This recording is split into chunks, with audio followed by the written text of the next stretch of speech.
Bonjour, c'est Jérémy Belando, bienvenue dans ce tutoriel de cinéma. En effet, vous avez une idée de l'histoire, mais vous ne savez pas comment en faire un film. Il y a quelques techniques à connaître. On va étudier 3 étapes, d'abord le scénario, puis le tournage, puis le montage. C'est les 3 étapes d'écriture d'un film. C'est parti pour le scénario. Alors le scénario, vous avez une idée d'histoire, mais comment la transformer en scénario? Il y a quelques techniques à connaître. Alors tout d'abord, il y a l'intitulé. On ne commence pas de suite à décrire l'action, il faut un petit intitulé informatif qui va servir à toute l'équipe après pour faire le film. Alors il y a 4 informations à noter dans l'intitulé. La première, c'est le numéro de la scène. Donc pas de question, ça commence à 1 puis ça va chronologiquement. Alors, après le numéro de la scène, c'est intérieur ou extérieur. Donc ici, on est en intérieur. Donc ce serait scène 1, intérieur. Si on était sur la plage, ce serait scène 1, extérieur. Après, on note le nom du lieu. Par exemple, ici, salle informatique. Si c'était plage, ce serait scène 1, extérieur, plage. Ensuite, donc, vous avez noté le nom du lieu. Il reste une information, c'est jour ou nuit. Parce que c'est important pour les techniciens de savoir si ça va être jour ou nuit. Donc ici, scène 1, intérieur, salle informatique, jour. Alors pourquoi on change de scène? En fait, on change de scène dès que l'unité de lieu et de temps change. Donc, si on reste en salle informatique, on ne change pas de scène. Mais si on reste en salle informatique jour et nuit, quand on passe à nuit, c'est une nouvelle scène. Si on est en salle informatique, on va sur la plage. Scène 1, c'est la salle informatique. Scène 2, c'est la plage. On change de décor ou on change de temps, on change de scène. Alors, une fois que vous avez noté toutes ces informations, donc numéro de la scène, intérieur ou extérieur, nom du lieu, et jour ou nuit, vous pouvez passer à la rédaction de l'action. Alors, c'est pas un roman, ça s'écrit pas au passé, c'est toujours au présent. Tout simplement, il faut que ce soit facile à lire. Par exemple, quelqu'un entre dans une pièce, il s'assoit sur une chaise, commence à taper à l'ordinateur. On va pas dire il marcha lentement vers le siège. Enfin, tout ça, c'est littéraire, on fait pas ça dans les scénarios, c'est vraiment la description au présent. Ensuite, donc une fois qu'on a eu cette description, on a eu l'intitulé, il y a les dialogues, parce que souvent la plupart des films ont des dialogues. Alors là, je vais vous faire un petit slide qui va apparaître. En fait, on met le nom du personnage au centre, en majuscule, et juste en dessous, pareil, centré, sous Word, sous OpenOffice, tout ça, centré, on a le dialogue qui correspond à ce personnage. Alors le dialogue est écrit normalement, pas en gras, pas en italique, et pas en majuscule. Par contre, le nom du personnage, lui, est écrit en majuscule. Donc vous avez le slide qui va vous aider. Pour le scénario, c'est à peu près tout. Donc l'intitulé, description au présent, façon de représenter les dialogues. Vous avez fini l'étape scénario. On va pouvoir passer maintenant à l'étape tournage. Alors passons au tournage. Donc il y a une règle très simple qu'utilisent tous les réalisateurs. C'est la règle du champ contre champ master. Alors, qu'est-ce que c'est le champ contre champ master? On va prendre un exemple. Donc, vous avez une scène de dialogue. Donc, vous avez une personne qui parle, une personne qui écoute. Scène standard qu'il y a dans tous les scénarios. Comment vous allez filmer ça? Alors, le champ, c'est la caméra qui filme la personne qui parle. Donc, champ, la personne parle. La personne qui écoute, ça va être un contre-champ. Donc, on a une caméra qui est de l'autre côté, comme ça. Donc, champ, la caméra filme celui qui parle. Contre-champ, la caméra filme celui qui écoute.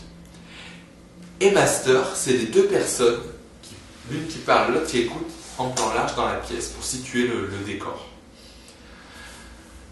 C'est la règle majeure pour filmer en fait. Il faut de la farine et on fait une sorte de pâte. C'est une salade qui est avec des pommes de terre et des œufs. Et aussi pour le dessert. Alors vous allez me dire, oui, mais ça va pour les dialogues, mais dans l'action. C'est exactement pareil dans l'action. Vous allez avoir champ sur celui qui donne le coup de poing, contre-champ sur celui qui le reçoit, et master de la salle où on voit la personne donner un coup de poing à l'autre. Après vous allez dire, oui, mais si par exemple je filme quelqu'un qui fait la vaisselle, j'ai pas de champ contre-champ master. Si, tout à fait. Champ sur le visage de la personne qui fait la vaisselle, contre-champ sur ses mains qui sont en train de faire la vaisselle, et master de la cuisine entière avec la personne en plan-pied. Je vais vous faire une petite vidéo sur les valeurs de plan. Donc la personne en plan pied qui fait la vaisselle. Donc vous pouvez absolument tout filmer avec le champ contre champ master. Et quand vous ferez ça, à partir du moment où vous ferez ça, ça ressemblera à un film. Champ contre champ master, ça ressemblera toujours à un film. C'est à peu près tout pour le tournage. Donc on va pouvoir passer au montage. Alors arrive le moment du montage. Alors le montage, il va dépendre énormément de la façon de filmer au tournage. Donc logiquement, c'est du champ contre champ master. Donc qu'est-ce qu'on va faire au montage? C'est simple, on va zapper, on va changer de plan entre le champ, le contre-champ et le master. On va passer du champ au contre-champ, au rechamp, contre-champ, master, pour varier. Et ce qu'il y a de bien, c'est qu'on peut créer le rythme, du coup le montage crée le rythme. Est-ce qu'on laisse la personne parler, dire toute sa réplique en chant, et après on passe sur le contre-champ de la personne qui répond? Est-ce qu'on choisit d'accélérer un peu plus, d'accélérer le montage? Elle commence à parler, chant, de suite on monte la personne qui écoute, contre-champ, puis on repasse à la personne qui parle à la fin de sa phrase, puis pas.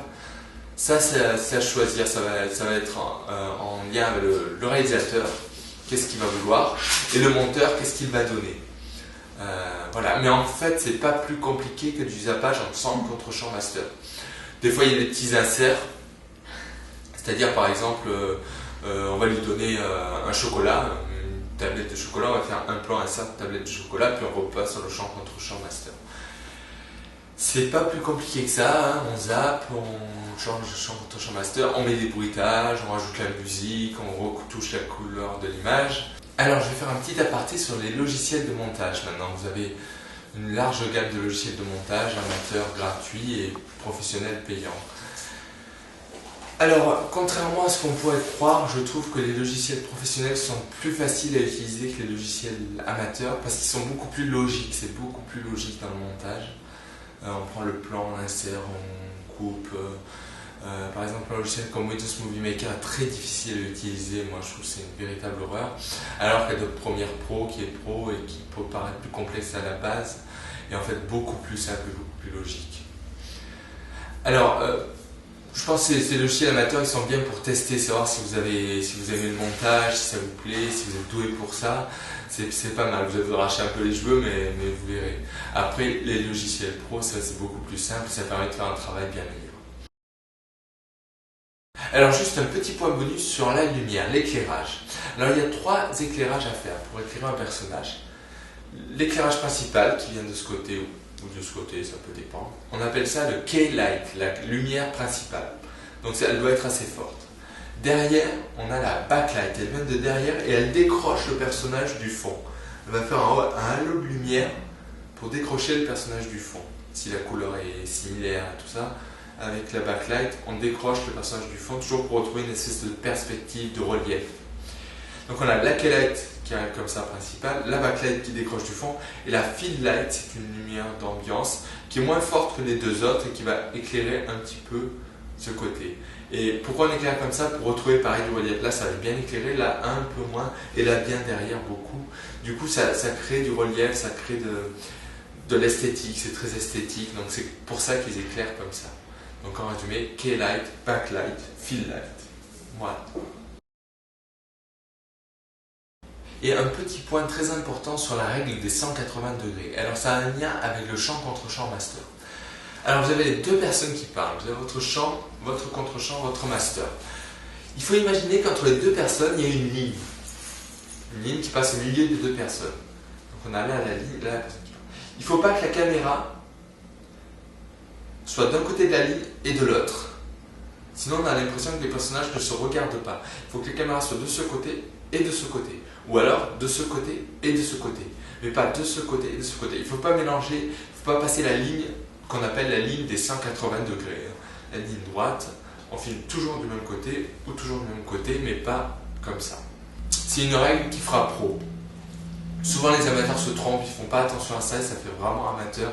Certains pros le font aussi, mais moi je n'aime pas du tout parce que ça fait amateur. Donc pensez bien, dans votre champ contre-champ master, le champ, le contre-champ et le master doivent tous être du même côté par rapport à vos personnages. C'est important à savoir. Et si vous le faites, ce sera très bien. Plan moyen. Plan italien. Plan américain. Plan rapproché taille. Plan rapproché poitrine. Gros plan. Très gros plan. Extrême gros plan. Alors pour conclure, donc scénario, un intitulé, numéro de la scène, intérieur-extérieur, nom du lieu, jour ou nuit. On décrit l'action au présent, on écrit avec le nom du personnage en majuscule, centré, et sa réplique centrée. Après, au tournage, chant, contre-chant, master. Au montage, zappage entre chant, contre-chant, master. Ça y est, vous savez faire du cinéma, vous pouvez faire un film, il ressemblera vraiment à un film. Merci beaucoup et à bientôt.